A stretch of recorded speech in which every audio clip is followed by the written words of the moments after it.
ఒక సమస్య మనం ఫేస్ చేస్తున్నప్పుడు అసలు ఏంటి, దాని మూలం ఏంటి?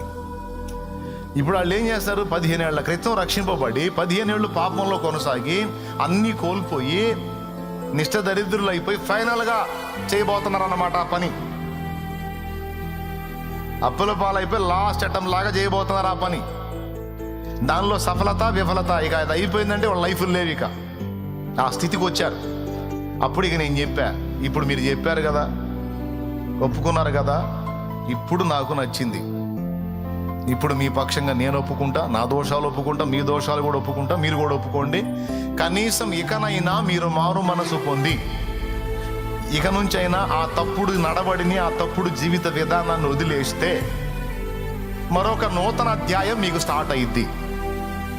లేదు, పాస్టర్లు ఇంతే చెబుతారు, మనం అవన్నీ పట్టించుకుంటే ఎట్ట, మన పేకాట ఎట్ట, మన కోడి పందాలు ఎట్ట, మన వ్యభిచారం ఎట్ట, మన దొంగ వ్యవహారం ఎట్ట, మన దొరవారం ఎట్ట, మన ఆ వ్యవహారం ఎట్ట, ఈ వ్యవహారం ఎట్ట, సిగరెట్ వ్యవహారం ఎట్ట, బీడి వ్యవహారం ఎట్ట అని ఇక లేక వ్యవహారాలన్నీ మనం ఏడ మెయింటైన్ చేయాలి. పాస్టర్ల మాటలు వింటే ఇవన్నీ కాదులే, అయ్యే ఇయ్యే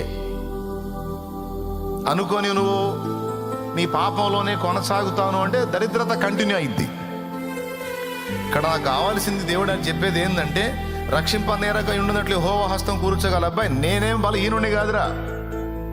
నీకు ఏదైనా చేద్దామంటే నీ దోషాలను చూస్తుంటే నాకు మండుతుంది. నువ్వు చేసిన చేష్టాలు నాకు కనపడుతున్నాయి, చూస్తే నాకు పిచ్చరేగుతుంది. నీకేం చేయబుద్ధి కావట్లే, ఇంకా మొత్త బుద్ధి అవుతుంది నేను చూస్తే. ఇప్పుడు నేనేం చేయమంటావు బ్రో అంటే, మారు మనసు పొందు, ఒప్పుకో. నీ బుద్ధిహీనమైన పొరపాట్లు, ఏ లోపాలు చేసావో, ఏ పాపాలు చేసావో, ఎక్కడెక్కడ డిస్టర్బ్ అయ్యావో, ఏ విధంగా తేడా పడ్డావో, ఎక్కడ పాపంతో రాసి పడ్డావో, ఎక్కడ లోకంతో పెళ్లి చేసుకున్నావో, విడాకులు దానికి లోకానికి ఎక్కడ రాజీ పడ్డావో దాన్ని ఒప్పుకొని విడిచిపెట్టు. అతిక్రమములను దాచిపెట్టువాడు వర్ధిల్లడు, కానీ ఒప్పుకొని విడిచిపెట్టువాడు కనికరం పొందును. కనికరం, దేవుని కనికరం మన మీదకి వచ్చిందంటే వర్ధిల్లటం అనేది అప్పుడు స్టార్ట్ అయింది. ఆశీర్వాదం అనేది అప్పుడు స్టార్ట్ అయింది.